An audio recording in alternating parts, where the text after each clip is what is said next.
পরিস্থিতি আমাকে বাধ্য করছে আজ আপনাদের সামনে একা দাঁড়িয়ে লড়াই করতে। আমার জীবনের এই অন্ধকার নেমে আসে 2014 সাল থেকে। আমি তখন ক্লাস 6-এ পড়ি। যার আশ্রয়ে আমার সবচেয়ে নিরাপদ থাকার কথা ছিল আমার সেই জন্মদাতা পিতা মোহাম্মদ উজ্জ্বল হোসেন আমার উপরে দিনের পর দিন জোরপূর্বক যৌন নির্যাতন করত। আমি যখন আমার মাকে ব্যাপারটা জানাই, একজন মা হয়ে তিনি প্রথমে বিশ্বাস করতে পারেননি।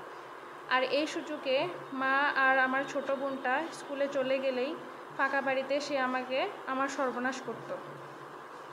একটা দিন 2 দিন নয়, দীর্ঘ 8 বছর ধরে এই নরক যন্ত্রণা আমি সহ্য করছি। 2022 সালে একটা ফোন হাতে পাওয়ার পর আমি লুকিয়ে সেই নির্যাতনের ভিডিও করি। বাধা দিলে কি হতো তা আমি এই ভরা মজলিসে মুখে বলতে পারবো না। একসময় প্রতিরোধ করার ক্ষমতা, মনের জোরটুকুও আমার ছিল না। আমি ভেতর থেকে পুরোপুরি শেষ হয়ে গেছিলাম। আমার উপর চরম এই অত্যাচারের প্রতিকার চেয়ে আদালতে মামলা করছি, কিন্তু মামলা করার পর থেকেই আমাকে হত্যার পরিকল্পনা করতে থাকে।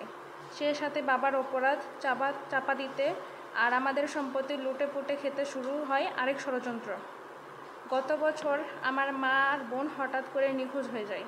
নিখোঁজের কয়েক মাস পর মাকে অসুস্থ, প্রায় পাগলের মতো অবস্থায় পাওয়া যায়। আমার ছোট বোনটার খোঁজ আর পাওয়া যায়নি। ও কোথায় আছে, কেমন আছে আমি জানি না। আমার মা নওগাঁ হাসপাতালে ভর্তি থাকা অবস্থায় চলতি বছরের ফেব্রুয়ারিতে মারা যান।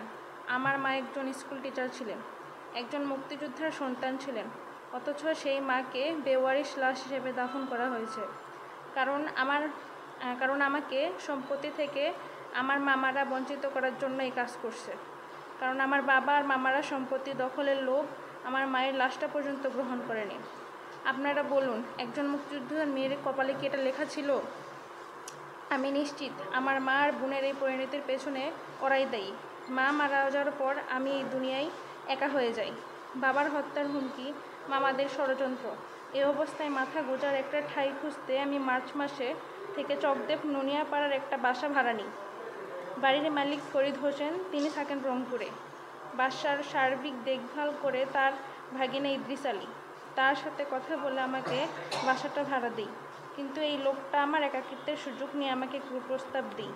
সময়ে সময়ে আমার বাসায় ঢোকার চেষ্টা চালাই। সে বলতে থাকে, আমার মামার বাসা আমি তোমাকে ভাড়া দিয়েছি, আমার কথা শুনতে হবে। এ সময় বাসা ভাড়ার অগ্রিম ডিড করার তাগিদ দিই, কিন্তু আমার হাতে ভাড়া দেওয়ার মতো টাকা ছিল না। আমি আমার মায়ের শেষ স্মৃতি, প্রায় 4.5 ভরি ওজনের একটা সোনার চেন ওর হাতে তুলে দিই। কথা ছিল এটা 3 বছরের অগ্রিম ভাড়া বাবদ একটা জামানত হিসেবে থাকবে। সে সময় বিষয়টি জানায় বাসায় মালিক ফরিদ হোসেনকে। চেনটির বাজার মূল্য প্রায় 5 লক্ষ টাকা। কিন্তু এখন ওই ইদ্রিস আলী চেনটা নিয়ে অস্বীকার করছে, কারণ বাড়িওয়ালাকে দিয়ে আমাকে বাসা থেকে বের করে দেওয়ার জন্য চাপ দিচ্ছে। আমি বাসা ভাড়ার টাকা দিতে চাইলে সে আর সোনার চেনটি ফেরত দিতে চাচ্ছে না। উল্টো বাসাওয়ালাও ফরিদসহ কিছু লোকজন এনে আগস্ট মাসের 27 তারিখে ঘরে দরজা ভেঙে আমার ব্যবহার করা মূল্যবান জিনিসপত্র লুটপাট করে নিয়ে যায়। রাতে বিভিন্ন খারাপ প্রকৃতির লোকজন দিয়ে বাসার দরজায় হুমকি দিচ্ছে। এ বিষয়ে বাসা মালিক ফরিদ হোসেনকে জানালে সে আমার সাথে দুর্ব্যবহার করছে। আমাকে জোর করে বাসা থেকে বের করার হুমকি দিচ্ছে। আমি বাসা ভাড়া দিয়ে বের হয়ে আসতে চাই, কিন্তু আমার কাছ থেকে যে সোনার চেইন নিয়েছে তা ফেরত দেওয়ার দাবি করছি। আমি এখন একা একটা মেয়ে, নিজের জীবন নিয়ে প্রতি মুহূর্তে ভয়ে আছি।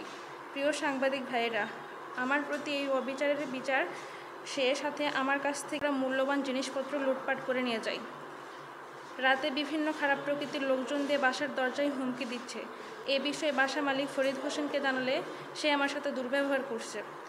চেনের বিষয় নিয়ে যখন আমি থানাতে অভিযোগ করতে চাই ওসির কাছে, ওসি অভিযোগ নেয় না।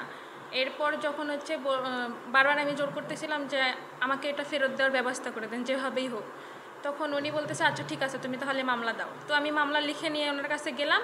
যাওয়ার পরে উনি বলতেছে আচ্ছা ঠিক আছে, এটা আমি পরে দেখব।